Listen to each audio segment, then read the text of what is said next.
Olá, sou José Carlos Barbieri, reitor do Centro Universitário Cidade Verde e também presidente da ASSIM, Associação Comercial e Empresarial de Maringá. Estamos iniciando mais um podcast, Poder e Educação. E hoje o nosso convidado é o Vicente Suzuki. Ele é advogado, especialista em direito empresarial, contratos, mercado imobiliário e reestruturação e estruturação de negócios. Ele é sócio fundador do escritório Moreira Suzuki Advogados. Ele tem foco no direito empresarial, assessoria jurídica e estratégica para negócios. O Vicente, além de advogado, fez MBA em Business Law pela FGV, especialista em contrato design pela FGV também, e durante a sua vida acadêmica também fez uma pós-graduação lá no INSPER. E quando a gente fala do Vicente, estamos falando de uma pessoa especialista em operações societárias, fusões, aquisições, contratos complexos e planejamento jurídico de negócio, buscando, claro, para o empresário e para as empresas, eficiência, segurança jurídica e visão prática. Vicente, seja muito bem-vindo ao nosso podcast Poder e Educação.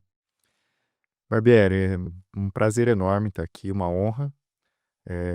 Com certeza você ia falar, mas eu já vou me adiantar. É uma honra reencontrar você aí pela vida, você que foi meu professor há muito tempo atrás, e poder trilhar aí a vida profissional e a vida no terceiro setor, no voluntariado próximo de você, é sempre um prazer, uma honra.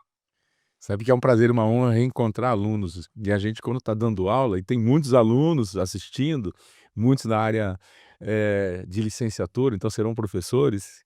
Quando a gente está dando aula, a gente semeia, a gente, né, está plantando lá. E quando a gente reencontra, a gente fala: nossa, deu certo, deu fruto. E eu contribuí um pouquinho. Que legal você lembrar disso. Com certeza eu ia falar mesmo, né, porque é um orgulho para nós professores encontrar os nossos alunos. E agora estamos juntos, né, na ASSIM, em diversos projetos, pensando no desenvolvimento dos nossos empresários aqui de Maringá, na região também, e a gente está sempre focado no desenvolvimento deles e também no desenvolvimento da nossa cidade, né, que é uma referência, está entre as melhores cidades para se viver, fazer negócio e também criar os nossos filhos, né. Você sabe que a gente fala muito, né, lá na Assim, que o voluntariado, o associativismo é uma marca muito característica aqui na cidade, mas agora você falando, acho que é importante a gente destacar esse papel do professor, né, porque acho que nós temos ótimos professores aqui na cidade, e eu estava conversando com meu filho esses dias, e você vê, o Heitor, daqui uns anos talvez ele assista isso, mas ele estava num domingo. Ele estava meio tristonho, assim, e falou assim: "Pai, eu queria que chegasse logo segunda, porque vai ter aula de história com a minha professora, e eu quero muito assistir aula". Então, esse poder transformador dos professores, acho que marca muito as nossas vidas e define muitas carreiras, né, que a gente vai seguir. Então, você resumiu aí umas coisas que eu andei fazendo, mas eu acho que os professores na minha vida foram muito importantes, dentre eles você. Depois a gente conta um pouco mais dessas histórias. Nossa, muito obrigado, fico lisonjeado, sabe, fiquei agora aqui até um pouquinho emocionado, porque a gente nunca tem noção, né, do nosso papel em sala de aula. E o professor, primeiro, ele tem, claro, tem uma formação continuada, e eu acredito muito que ele tem que se respeitar, se valorizar, para que a classe possa ser valorizada nesse país. É uma classe que não é valorizada. Nós fomos juntos para o Japão, você voltou mais 2 vezes, e lá é um país onde realmente o professor é um profissional valorizado, né. E que a gente aprenda um pouquinho com essa tradição japonesa que é milenar e todos nós admiramos, né, e que a gente possa ter cada vez mais jovens veredando para essa profissão que ela é maravilhosa, viu. É verdade. Acho que os professores têm uma carreira, bastante, vamos dizer, desafiadora aqui no país, né, e é muito importante que eles sejam reconhecidos, e eu acho que enxergar naqueles alunos, porque são centenas, milhares de alunos durante uma vida, né? E esse poder de semear realmente é maravilhoso. Então, mesmo numa cultura que não respeita nem valoriza tanto os professores, eles já fazem toda essa diferença. Imagina se a gente conseguisse valorizar ainda mais, né? Eu acho que é importante. Verdade. Vicente, o que levou você a escolher o direito empresarial como sua principal área de atuação? Eu sempre quis ser advogado. E antes, mais jovem, assim, eu sempre falava: "Não, eu acho que desde o primeiro colegial ou até antes me tinha decidido que queria ser advogado". Mas aí depois, agora já nos 40 e poucos, e depois de muita terapia, eu acho que é um pouco, claro, da personalidade. Eu sou meio, entre aspas, "briguento", eu gosto de argumentar e tudo mais. Sempre gostei muito de ler. Sempre gostei também das matérias de humano, mas gostava de matemática, gostava das outras coisas, sempre fui um bom aluno, assim. Mas eu acredito que também tenha sido por influência do meu pai, que não foi advogado, mas, assim, por isso que eu comentei da terapia. Hoje eu vejo que ele, acho que meio que queria ter sido advogado. Então a gente assistia muito filme de tribunal, ainda que, né, o aqueles filmes de tribunal não tem muito a ver com o que a gente faz aqui no Brasil. Então, acho que foi também por influência do meu pai, que eu fui enveredar pela advocacia. Mas depois que eu entrei e fiz faculdade de direito, enfim, só fiz vestibular para direito, eu me identifiquei. Eu não conhecia muito os detalhes das matérias, né, antes de entrar, mas eu acho que foi por aproximação mesmo, de entender as áreas do direito, e aquilo que mais me cativou foi o direito empresarial. Você fez direito aqui na Universidade Estadual de Maringá, fez pós-graduações na FGV e no INSPER. Essas 2 são, prêmios no Brasil, são referência para todos nós. E o que estas pós e que a graduação te deu de base para poder fazer, né, ou executar essa função do direito empresarial e tão específica em fusões, aquisições, elaborar contratos? É um conhecimento bem específico, né.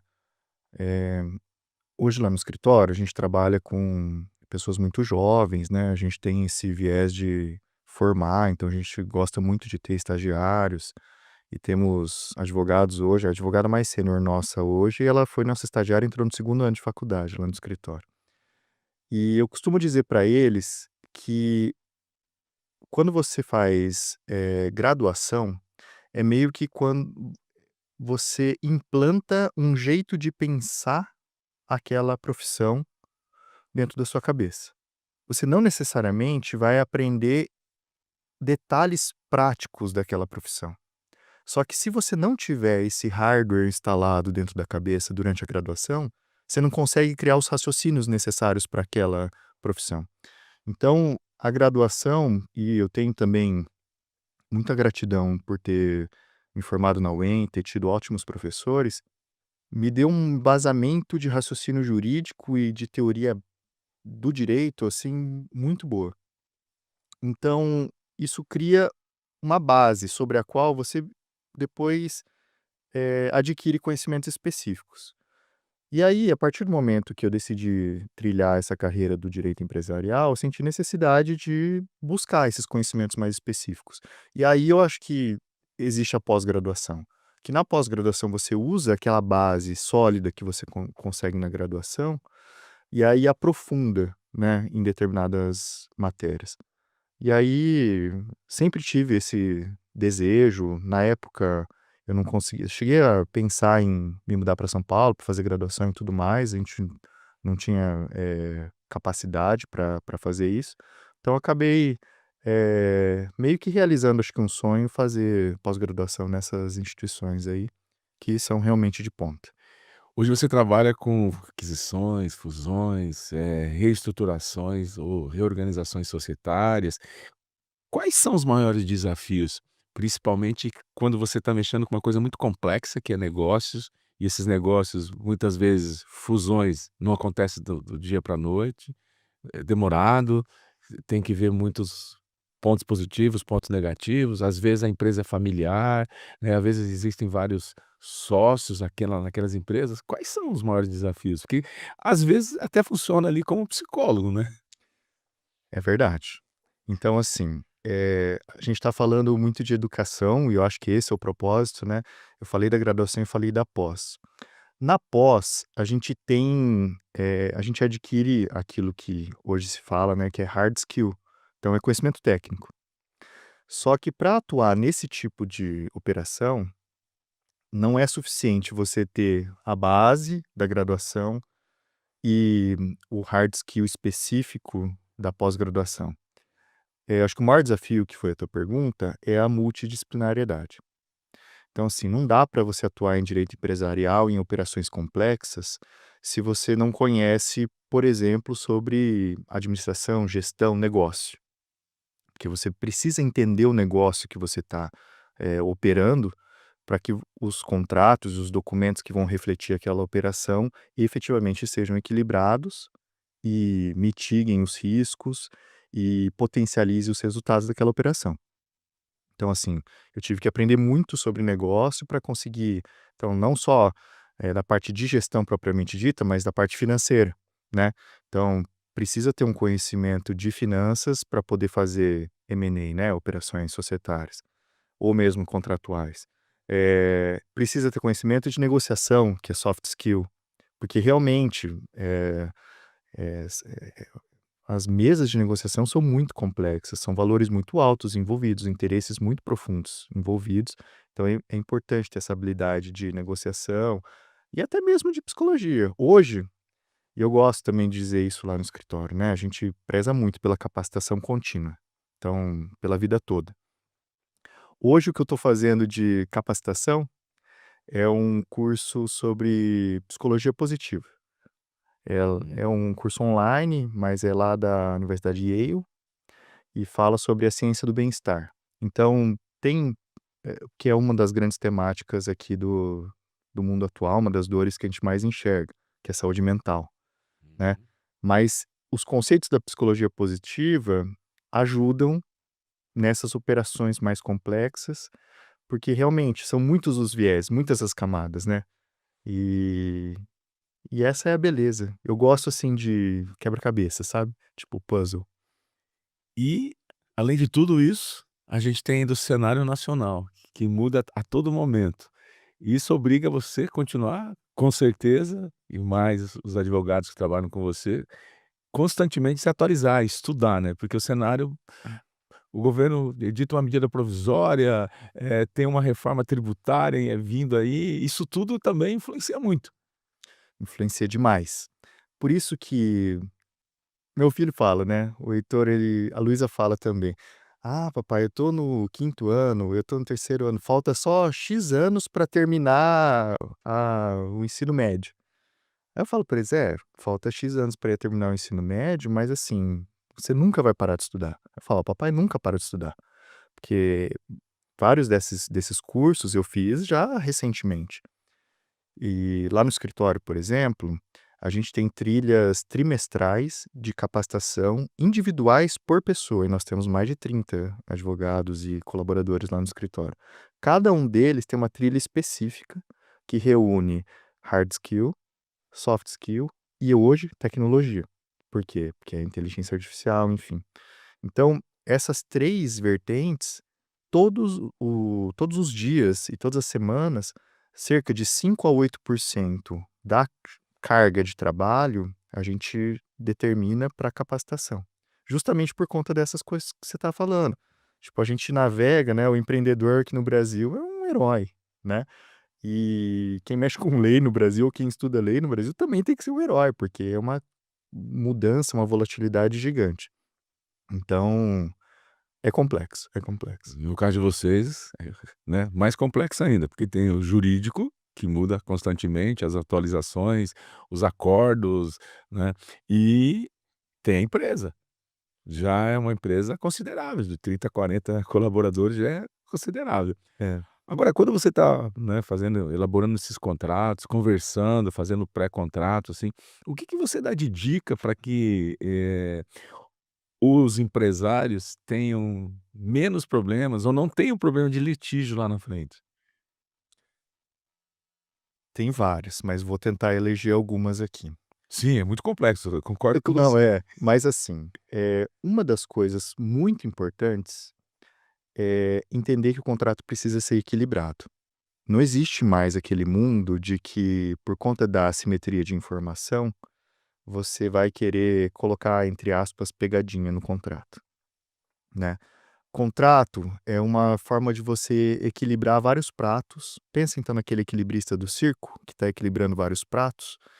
Elaborar contrato é uma arte parecida com aquilo, porque são muitos interesses em jogo, e interesses conflitantes. E as partes elas têm que estar cientes de quais interesses elas vão potencializar e quais elas vão mitigar ou conceder. Então, é como se você tivesse que equilibrar aqueles pratos em cada cláusula. Então, acho que o importante para evitar litígio é que o contrato seja equilibrado, né. Claro que tem nas mesas de negociação, sempre vai ter uma parte que eventualmente vai ter um pouco mais de força na mesa. Então não quer dizer que sempre vai ter que ser 50-50, vamos dizer assim, um equilíbrio igual, porque isso é um ideal, é utópico.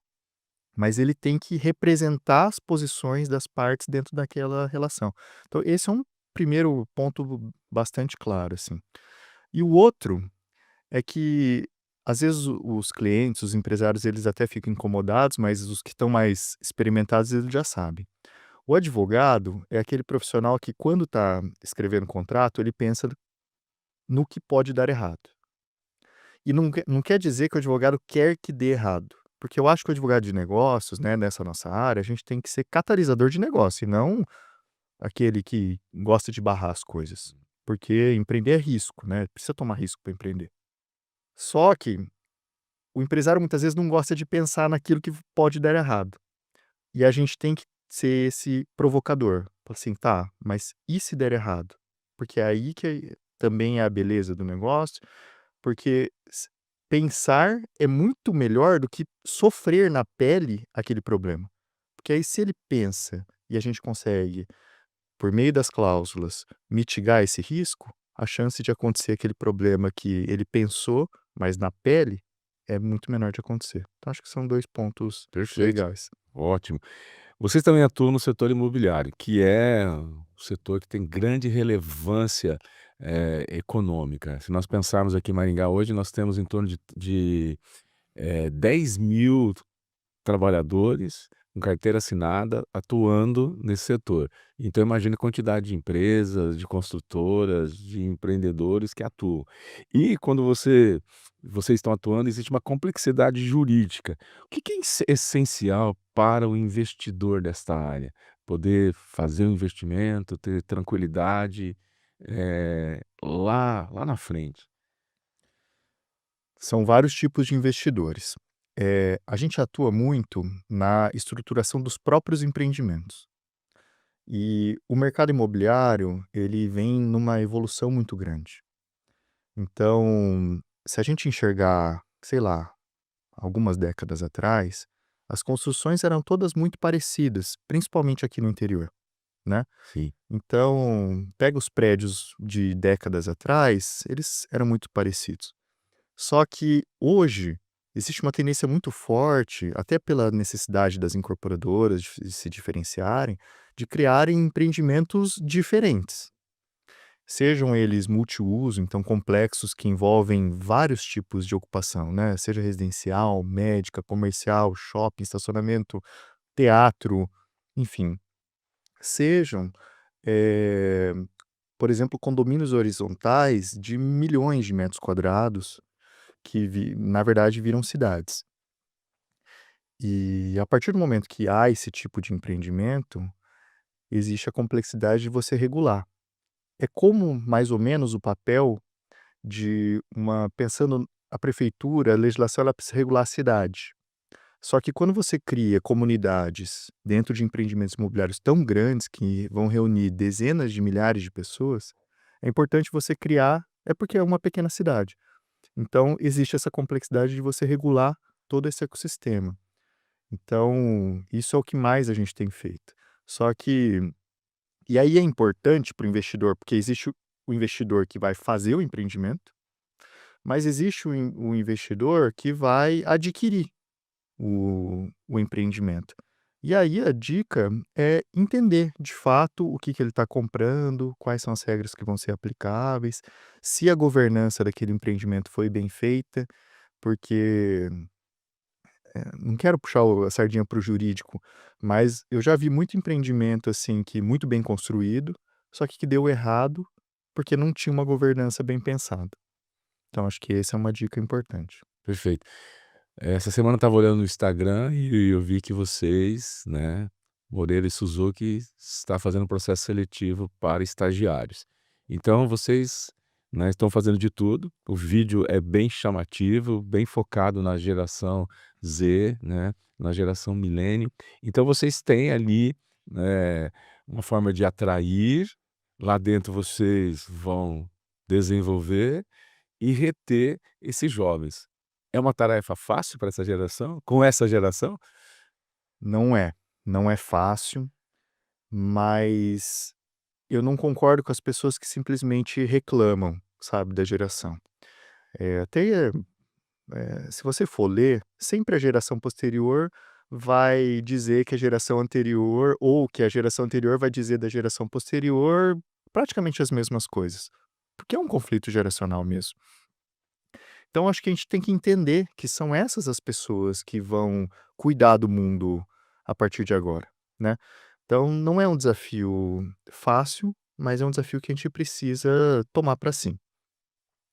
E tá no DNA do escritório, né, então, assim, o escritório já tem 14 anos, passaram centenas de pessoas já pelo escritório, e sempre com esse perfil de serem jovens, e a gente grande parte dos nossos advogados hoje, eles foram estagiários. Então a gente tem uma tendência de formar dentro de casa mesmo. Por quê?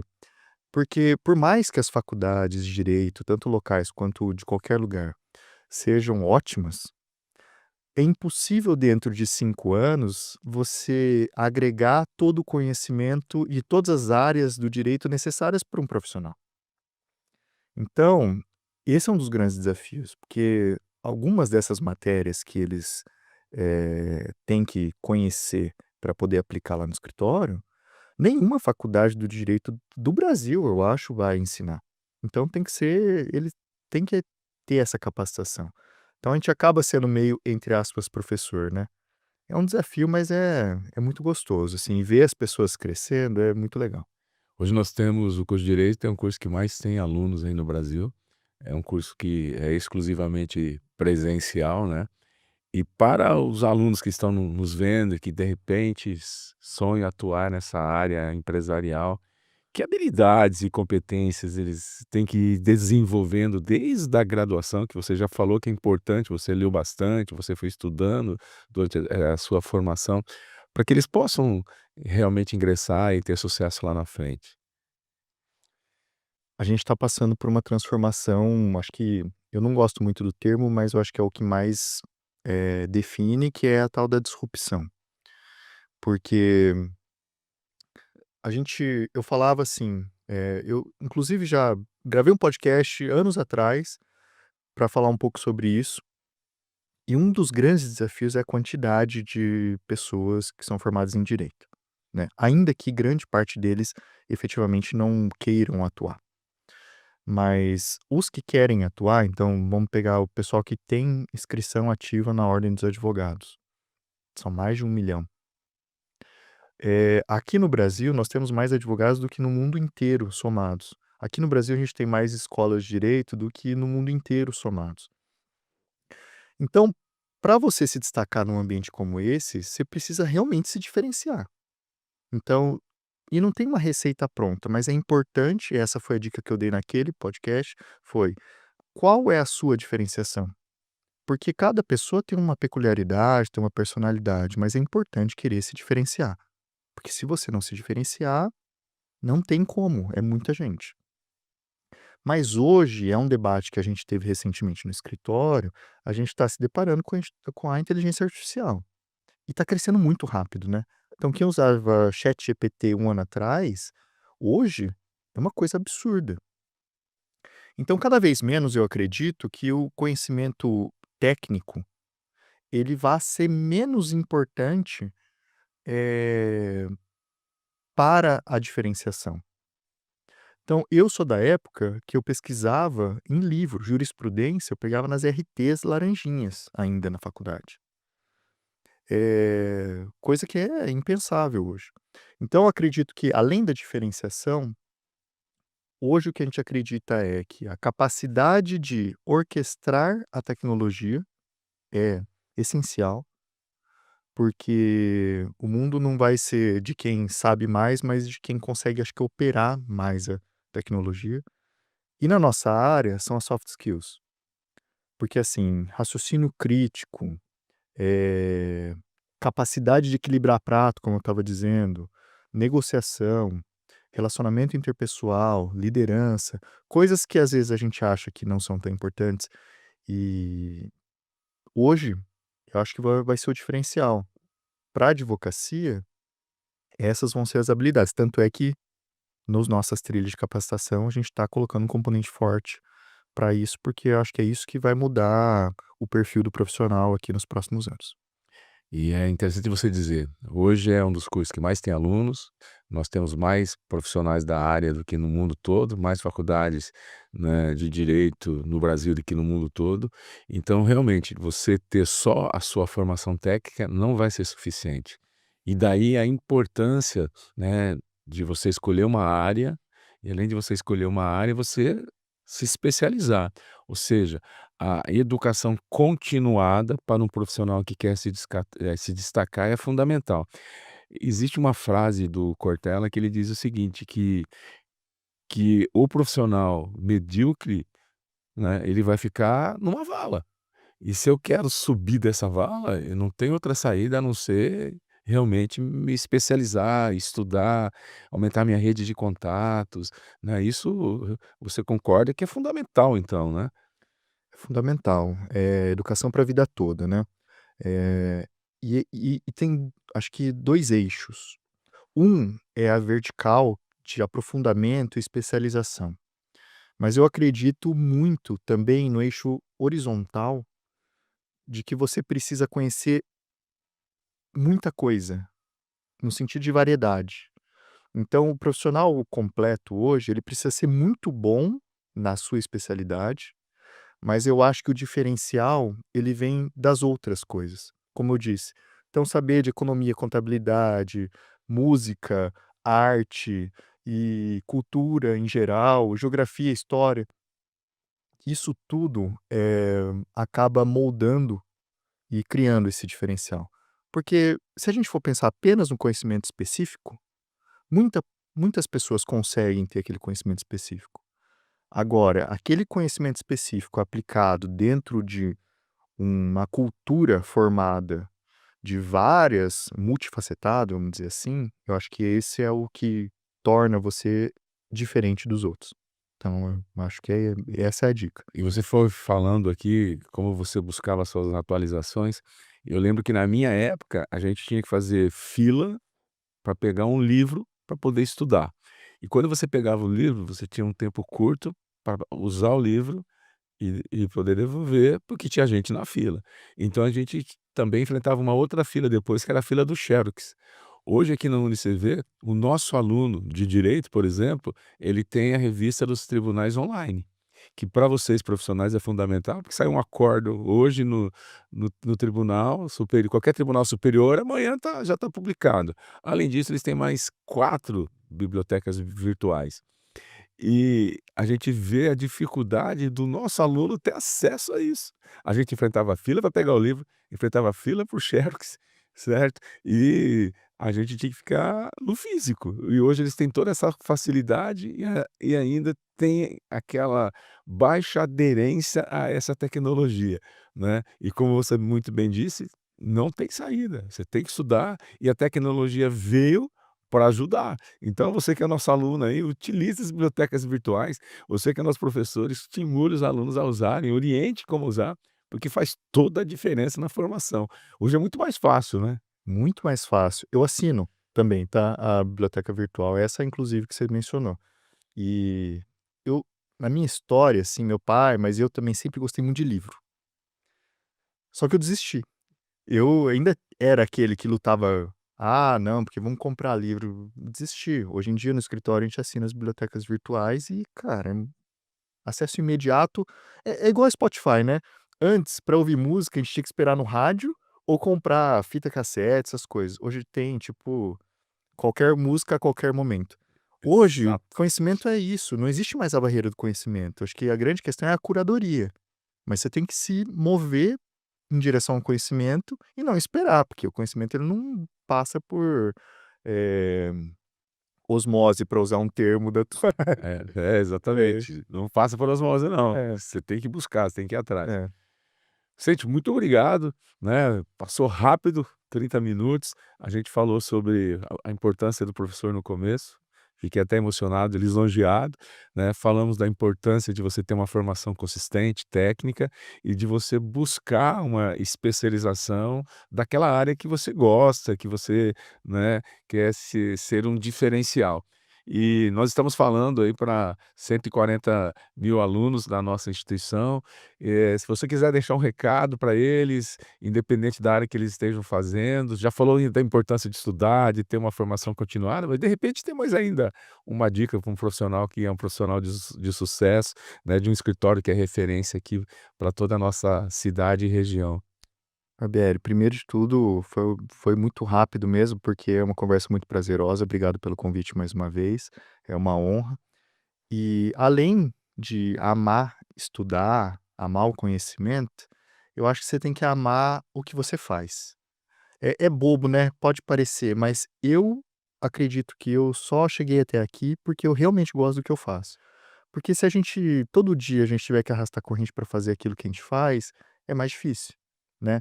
Então, se vocês puderem ter o privilégio de trabalhar naquilo que vocês realmente amam, eu acho que é um grande propósito de vida.